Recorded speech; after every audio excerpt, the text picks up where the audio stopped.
Hello, everyone, and welcome back to the next episode of Streamtime Sports. My name is Chris Stone, I'm the community lead, and I'm joined by our technology editor, Steve McCaskill. If I sound a little off today, please do not adjust the dials to your FM radio. If I sound a little bit like a combination of Barry White, a bullfrog, and Conway Twitty, I'm just a little under the weather right now. But Steve, you like me also live by the motto that the content never sleeps, and you're actually on holiday right now. Where are you at, Steve? Content never sleeps. Secondly, I think I got about one of those references you just spewed out. But no, right now the content is never sleeping, and I'm in Tallinn, so the capital of Estonia. And given that it gets dark quite early here, the content really cannot sleep. Fair. Well, when I think of Estonia, I think of big, muscly power lifters. Do you feel bigger being out there? Perhaps do you feel a bit smaller walking around these big men? Oh, I don't know about powerlifters, but the Estonians are very tall. I'm not sure I'm a decent height, but yes, I do feel towered above by some of the locals I've seen. I know it sounds like I'm absolutely pandering to stereotypes, but no, it is a bit. It definitely is some truth to it. Fair. I mean, I'm not very tall, so I kind of feel that from time to time. But Steve, today we're going to talk a little bit about an interview you did recently, talking about sort of the MLS's approach to technology and how that fits in a little bit with their broadcast deal with Apple. So, maybe without spoiling the full interview, perhaps just give us a bit of a preview and maybe some of your key takeaways from it. Yes, so I spoke to MLS as part of our Ignition event, which attempts to explain the trends and technologies in sports technology. I need to think of another word for technology there, perhaps innovation, which I think is a word that we do like to use. And we're talking to Chris Schlosser from MLS, who handles their emerging technology side. And we spoke about what the league is using technology for, whether it's behind the scenes, whether it's fan engagement, where it's on the field, and how it's using that to elevate the league even further. Of course, MLS is a relatively young league when we talk about major leagues in the US. I think it's 94, I think is its first season. I could be wrong there, give or take. I think it might have been before 94 because it was for the USA 94 World Cup. But it's a relatively new league. It's had to build up a fan base. And because soccer and because MLS have a younger audience than other major league sports, I think they see technology as very important because, again, their audience is now more susceptible to these changing trends that we're seeing across the board, whether it's content consumption, whether it's how they're accessing content and the kind of product they want to see on the field, right? We've seen it with the NBA, which, again, perhaps has both the younger type of audience and an older audience. So technology is hugely important to MLS, and it's undergoing its own sort of revolution behind the scenes with Apple, but it's also trying to make sure it's ahead of the curve when it comes to what's happening next. And Chris spoke about the startup initiatives they've got, so the labs, which again is working with early stage companies to try and find technologies that are going to help the league in the future, but then also give resources to these companies so they can develop and commercialize their ideas. This helps the startup, it helps MLS. It's similar to other accelerator programs. NBA has Launchpad. Quite a few major league teams have either accelerators or investment projects. So I think the Minnesota Twins have just announced a new intake for their accelerator. Green Bay involved in something called Untitled Chapter, which invests in various companies. So it's a common thing across US sport that we're seeing, but MLS, I think, has more of an interest than most in trying to find these technologies. Now, one of the things that we've talked quite a bit about with the MLS, and it's hard to ignore, is their partnership with Apple. And there's some of the more obvious ones when you're talking about it from a broadcast perspective and what they're doing with OTT. But, from your perspective, and I don't think you got to talk on it maybe as directly as you would have wanted to in the interview, but outside of just what they're doing from a broadcasting perspective, what are you think some of the possible implications or possibilities in play for the MLS partnering with Apple from a technology perspective? Chris and I, we touched upon the broadcast element, which you'll hear about, and how it's been transformative for the league, especially with Lionel Messi joining into Miami this summer, and what that's going to allow them to do on a global scale. But beyond that, there's a lot that MLS and Apple can do. There's a lot of scope for how they can work with a company as influential as Apple is. I mean, when we talk about the number of devices that Apple has in people's hands and as part of its ecosystem, we're talking hundreds of millions who access the App Store, access Apple News, access podcasts, access Apple Music.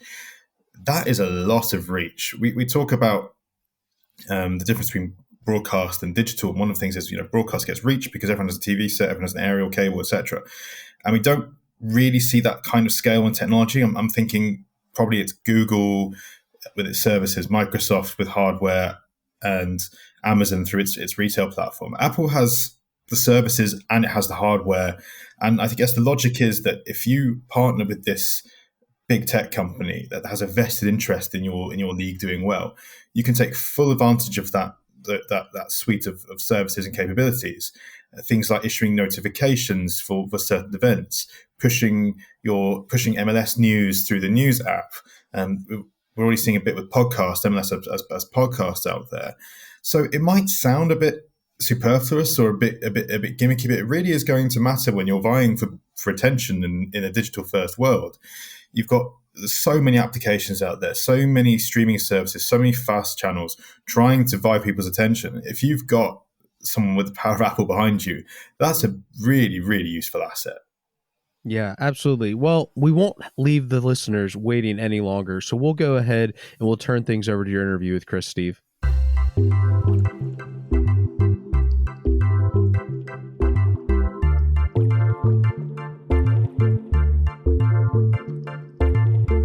I'm Steve McCaskill, Technology Editor at SportsPro, and I'm joined by Chris Schlosser, Senior Vice President of Emerging Ventures at Major League Soccer, North America's premier soccer competition. The MLS now has 29 teams in 2 countries and has long been one of the most innovative properties in world sport, using new technologies and partnerships to establish itself in a highly competitive North American sporting landscape and beyond. Now, Chris, this season has been notable as both the debut campaign for Lionel Messi at Inter Miami and as the first year of a 10-year global broadcast partnership with Apple. But why don't we kick off by discussing what are MLS's key technological priorities? Who are the various stakeholders that you must serve? Is it fans, teams, everyone else? How does that work with what you do? It's fantastic to be here. Thank you very much for having me. And yeah, technology we view as one of the key components that's driving our growth, both on and off the field. We think that a broad range of technologies can really impact the league. And we think about really 3 buckets when we think about technology. The first is on-field player performance. The second is broad-based fan engagement, whether that's in stadium or at home. And then the third is media technology. And we think that there are a whole host of really interesting new technologies that are impacting the way you create content or distribute content. Obviously, you made mention of our Apple partnership, and they've been a tremendous partner for us in that realm. But across the entire enterprise, we really see now technology coming to the forefront and driving the business forward, which has been really, really exciting for me in the position I sit here in the enterprise. Now, we'll talk about Apple in a bit. Obviously, they're on the big tech end of the spectrum when it comes to various vendors.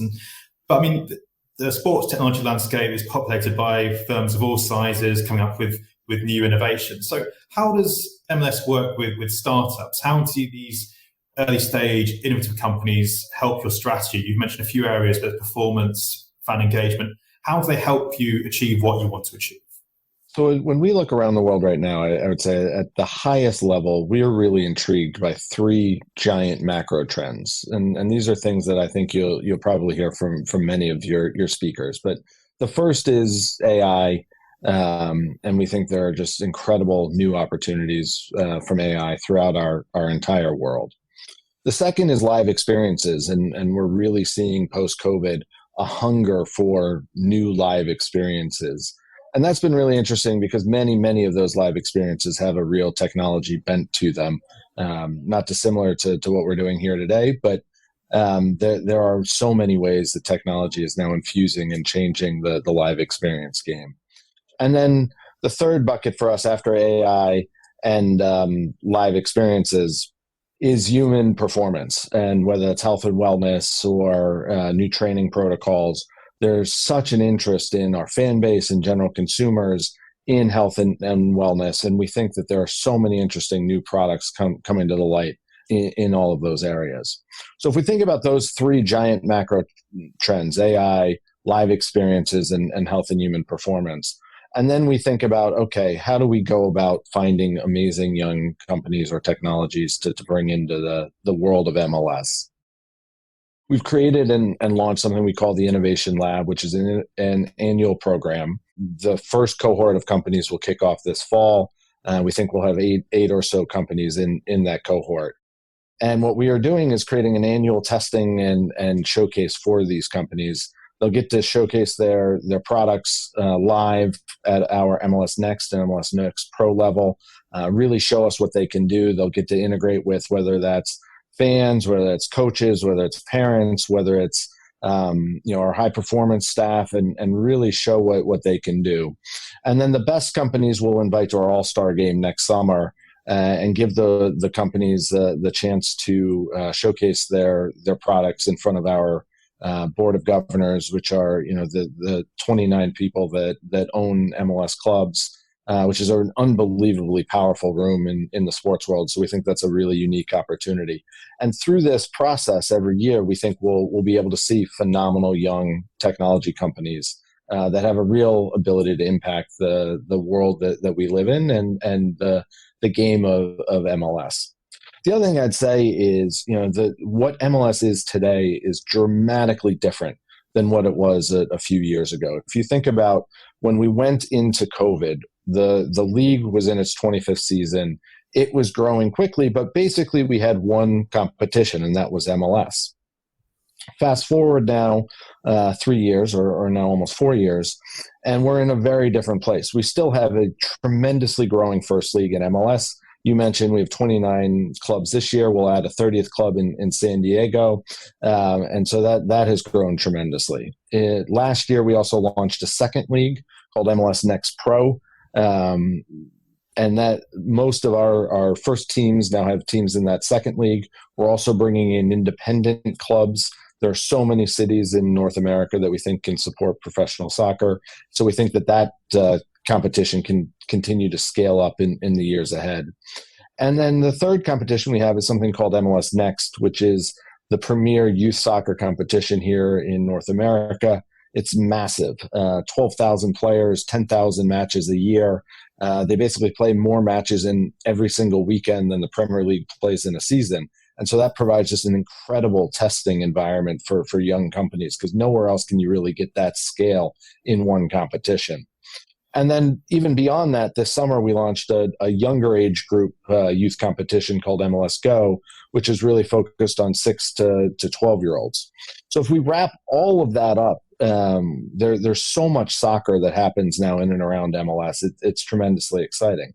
But what we found on the innovation side is these other competitions really give us a much better opportunity to look and try new technology, because if something's going to be used at the first team level, it really has to be ready for prime time. If we're going to deploy something to our MLS fans, it has to be battle ready. It has to be able to scale. It has to be able to have, the huge scalability and huge performance. But that's not necessarily true at the next pro or next level. There's a greater affordance for testing, for us to try things, to see how something works, and have the company get their reps, make tweaks to their product, and get it ready for prime time at the first league. So that's why we're so excited about the Innovation Lab and all of the new things that we can bring into the startup world. And we're seeing great response from some really, really interesting companies across those priority areas that we talked about earlier.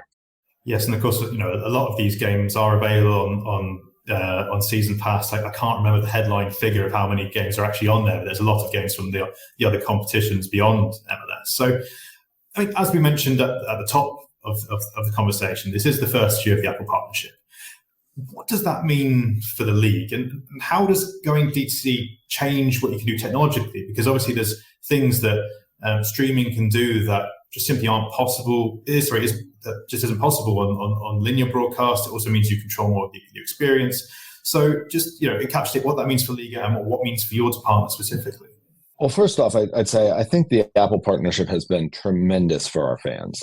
because it gives them one destination to go to see every single match, to get all their pre-match content, their post-match content, the shoulder programming that they really care about. In previous worlds, that fans would have to go to multiple different streaming services or multiple different television channels to watch the games. And so we've been able to say that to our fans, wherever you are in the world, go to Apple TV and subscribe to MLS Season Pass, and you'll have access to everything. As you mentioned, it's 1,000 matches a year, basically, between the different competitions. There's an unbelievable whip around show every Saturday night called MLS 360 that takes you in and out of all the best moments of all the matches that I really like watching, and then a whole host of other programming that we think is really exciting and adds to the value of being an MLS fan.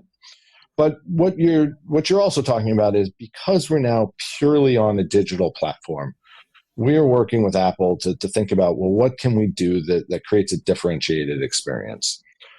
Around the world, if you think about streaming experiences today, it's not really all that different than a television experience. Basically, you're producing a game like you would for broadcast or for linear television. There's a truck, there's cameras, that feed gets created, that feed is encoded, and it just happens to be delivered via a digital stream rather than via the cable box or your satellite set that you might have had previously.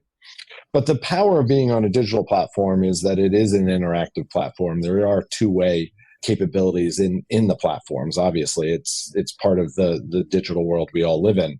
And so we're having some really interesting conversations with Apple about what else can you build into that experience, whether it's data displays, whether it's sports betting, whether it's other types of information that we can provide and present to the fans that will be really exciting for them and complement what is a tremendous broadcast experience, but can really only be done in the digital world. And I think you'll continue to see some of those evolutions roll out in the seasons ahead on Season Pass. Yeah, and of course, it's more than just about taking a linear feed and putting it on a streaming platform. There's a technology layer, but Apple is, it's more than just a streaming platform. It's got a lot of strings to its bow. It does music, it does news. It's got hundreds of millions of devices, with users that are into this ecosystem. It's got billing relationships. It's got pre-installed applications, and it's arguably the most influential technology company in the world. Other companies might invent something, but it's Apple that makes it popular. So it's got a huge audience. So how can Apple's technology resources and its reach help MLS with its technology ambitions? Well, I think you're absolutely correct, and that is one of the real benefits of our broad-based partnership with Apple. It is so much more than just a broadcast agreement that you might have had previously. It truly is a strategic partnership between the league and Apple, and whether that's providing our referees with Apple Watch Ultras so that they can get better performance data on how much they're running and their heart rate. Whether that's talking about our coaches on the sidelines using iPads that we're feeding live data and video to, whether that's providing players with headphones and other aspects to make their game day experience better. There's so many different things that Apple does bring to the table, beyond obviously the massive global reach that they provide for the content. And we're just scratching the surface. I mean, as you think about what their future roadmap looks like with the new Vision Pro and whatever else the geniuses at Apple dream up next, we think it's a long-term partnership, and so we will be at that cutting edge with them as they continue to roll out new products and services going forward. And if we talk about broadcasting more generally, there's plenty of things looking to shake up the space. We're seeing some of it become reality, whether it's more data, it's AR, it's overlay graphics, it's customizable broadcasts. What technology do you think is best at engaging fans, encouraging them to spend more time with the content, deepen their fandom? What do you think speaks to fans specifically? I think there are two components to that. First, we've invested significantly over the last 2 years in a brand new sports data ecosystem. We did a survey of all the different sports data providers in the world, and we found a really innovative, great company called Sports Tech Solutions based in Germany that provides some of the highest quality, lowest latent sports data anywhere. They work for FIFA at the World Cup. They do some work with the Bundesliga, some other massive leagues, and so they are now installed in all of our stadiums and providing really, really high quality, very low latent, really interesting sports data from every MLS match. And that's an important foundational layer. Sports data on its own, is certainly interesting, but it's more about what is the analysis that you can provide that makes the game more interesting for fans. I don't know that fans just want to sit there and stare at data all day long, or some may, but I think that the most interesting use of data is how do you explain what's happening on the field in new and interesting ways? How do we give our broadcast talent better talking points so that they can make the match more interesting for the fans? But most importantly, I think, is different fans are going to want to watch the game in different ways. You have to have super high quality pictures. You have to have phenomenal audio that makes the stadium come to life when you're not watching it live in the building. You have to have access to give fans the ability to see whether it's what's the coach saying to the players on the sideline, or what are the players talking about in the huddle on the field. And you have to have those tremendous pictures. But then you want to start to allow each fan to set up the broadcast the way they want it. Does a fan want a ton of data? Do they want the national broadcast, or do they want perhaps a local audio track from somebody who's more connected with the club that they love? Can we localize the broadcast in multiple different languages? Today we're doing everything in English and Spanish. Where do you go beyond that? Apple's in 108 different countries, many, many, many different languages. And some of the most interesting technology we're seeing today is in the AI space, in the AI translation space, that would allow you to take an announcer's voice and translate that voice track live into a multitude of different languages. It's not 100% ready for prime time today, but it's a pretty exciting space. I think Spotify yesterday showcased a demo of being able to translate podcasts into all sorts of different languages. It's coming quickly, and we think there are tremendous broadcast applications for it. But those are some of the things that we're thinking about to really continue to provide our fans with a phenomenal live match experience. Yeah, that's a really interesting point. That's something that the England club have been doing at Wimbledon in terms of trying to translate their content, and they've been using generative AI to try and synthesize a voice. So it is a very exciting space, particularly as as you say, MLS it's going more global. You're doing all games in 2 languages, sometimes 3 if it's a Canadian team. And it's a nice segue into my next question. And most people in the sports world will know that Lionel Messi is now playing for Inter Miami. It's giving MLS, which has taken an increasingly global dimension anyway, particularly with some of the younger talents you've got in the league, but it's taken it to another level. So I think my question is, MLS is increasingly a global league, but those local relationships, those local fan bases, local sponsorships, etc., those are still important for MLS teams. So how does technology serve both local and global audiences? How do you prioritize which? How do you segment it? And to what extent do the technological roadmaps different and the same for those two groups? So I'd say there's a lot in that question. Let me unpack it in a couple different ways. First off, Messi has been just incredible. What a guy, what a player, what a joy to watch, week in, week out with Inter Miami.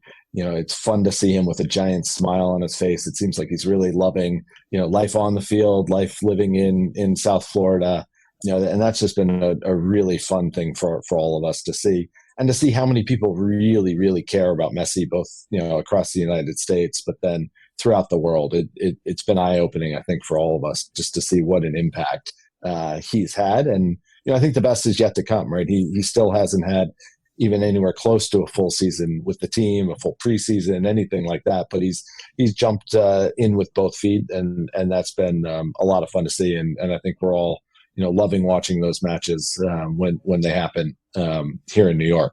The broader question, though, that you ask is a really interesting one. MLS is set up a little different than many of the other leagues around the world. We're something called a single entity, which means that our owners own shares in a central corporation rather than just owning their team. And why that's really impactful in technology space is it allows us to be partners off the field. It allows all our owners to be partners together and to think collectively about what are the right things that we want to invest in as a collective, as 29 or 30 clubs that can really move the sport forward. And in technology space, that can be really, really important because you can really drive economies of scale by building, a phenomenal system once and then giving it to each of the clubs, rather than having each club have to go make their own purchasing decisions or their own engineering decisions. We can, really invest and make sure we have the best cutting edge technology and then help our clubs make the most use of that. So for example, we're in the middle of completely rebuilding our entire fan data ecosystem, taking advantage of all the latest technologies, whether it's cloud, AI, machine learning, and, because we can put all of the data from around the league together, there's one great economics of scale. We can afford better technology. We can afford to do things that perhaps one club on their own wouldn't justify. But second, and I think you're going to see this more and more, as we get into a world of AI, machine learning, the amount of data that you have can really drive benefits for the end consumer. And so because you can train the models better, you can you have more data to allow the technology to do its thing. Any one club on their own, I think, will struggle to really scale to the volume that you need to be able to truly implement some of these new technologies. But when we centralize and we combine everything, we can start to really scale that up to an interesting place. Now, where does that come into play for a fan? That's things like if you come to MLSsoccer.com or the MLS app in the future, that you can have a fully personalized experience where we know the types of content that you like. We know you like watching Messi goals and you're a Sounders fan. And so, that's the content that we're going to provide to you. Or, we happen to know that perhaps you live in Paris, but you love MLS and you like to catch up early in the morning on, the match that happened the night before. So we can just present that information to you wherever you are in the world automatically without you having to, go through a whole lot of menus and a whole lot of different steps. And you see this, right? If you think about TikTok of the world, they have an unbelievable AI system that, it's magically when you go onto the feed, you're presented with content that is somehow interesting to you. And that's, I think, the goal now of sports leagues around the world is how do we replicate those kind of experiences for our fan base and just present really the most relevant and interesting content to this fan, understanding that every fan is going to have a different set of needs. And that's really the step forward that I see us making over the next several years. Today we use AI, for example, to cut and create highlights, but we're creating the same 4-minute highlight pack for every fan. The next big step going forward is, you, Steve, can get one highlight pack. I can get another highlight pack.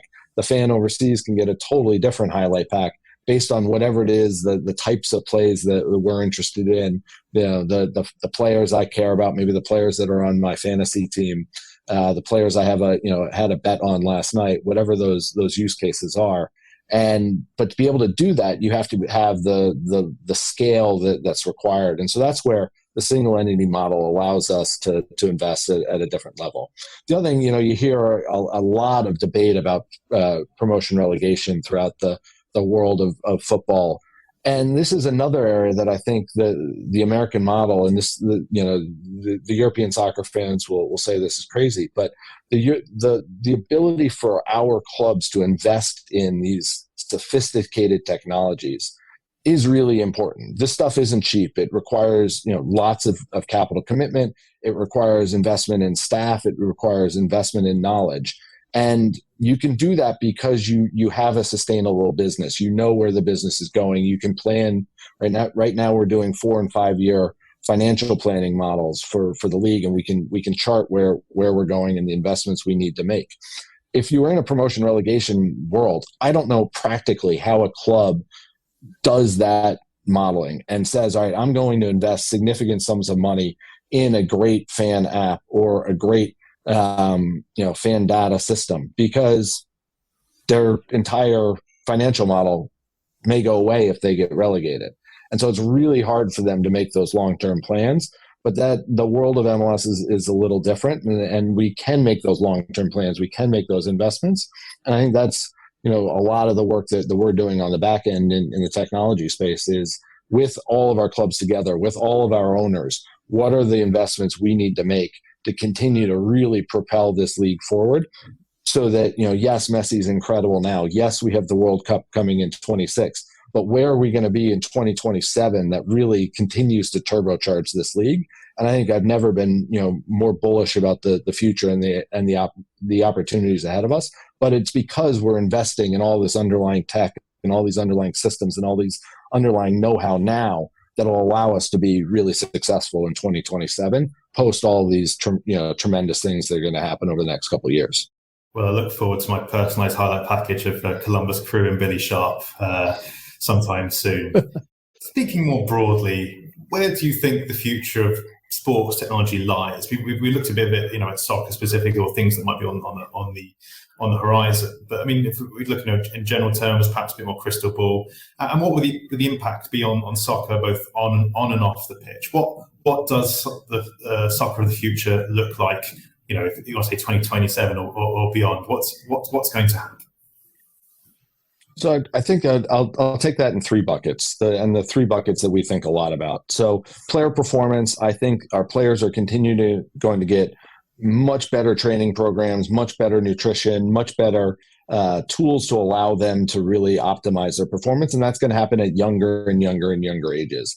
As the health and wellness tech really continues to blossom, you're just going to see incredible training experiences for players everywhere. And I think we're going to have AI scouting tools very quickly that will allow us to look at kids all across the country and all across the world that, a kid can just go out in their backyard and do drills, upload video, and we'll be able to find that kid wherever they happen to be in the world. That's coming very soon.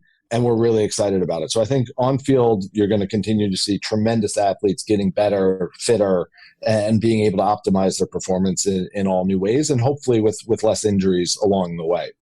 On the fan experience side, I think the fan experience in our stadiums is going to start to look more and more like the unbelievable fan experience or customer experience you get at the best nightclubs or the best restaurants or the best experiences in whatever the city is you live in, because that's what our fans expect. It's got to be easy to get into a stadium. You got to have great food options. It's got to be a fun place to hang out with your friends.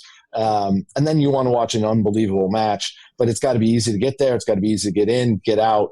And I think technology can have a lot of impact on all of those pieces to make that game day in-stadium experience tremendous. And then on the media side, we've talked a lot about it, but I think you're going to continue to see unbelievable investments in the creation of live games, new audio, new data, and the ability to personalize that so that you're getting exactly what you want on a match night. And so I think that there's great days ahead on all three levels. And then just broadly, what I'd say, I think sports tech is a fascinating space right now. We're seeing really interesting young startups come from all over the world. Certainly, there's many here throughout the United States, but there's also a lot of really interesting sports tech coming out of France, out of the UK, out of Israel. And so we're seeing these things percolate from all around the globe. And it's just it's a fascinating time to be in this industry and to be doing the work that we do here at MLS. Chris, I think that's a wonderful point to sign off. Thank you so much for your time today. Thank you very much. Before you go, myself and Nick would just like to thank you for tuning into this episode of Stream Time. If you found the episode insightful, please make sure you like and subscribe on whichever platform you listen to. As a growing podcast, we'd greatly appreciate your support in sharing or writing a review. Ultimately, we want this podcast to not only entertain you, but also hopefully help you navigate the digital sports landscape. If you have any feedback on previous episodes or any topics and speakers you'd like to hear from in the future, please don't hesitate to reach out. You can find myself and Nick Meacham on LinkedIn or on Twitter. My Twitter handle is @SportsProChris1. Nick can be found @SportsProNick. Of course, if you want to stay fully up to date on the sports business news cycle, please make sure to visit the Sports Pro Media website or sign up to one of our several newsletters to make sure you don't miss anything. Once again, thank you, and we look forward to you joining us next week on the Stream Time podcast.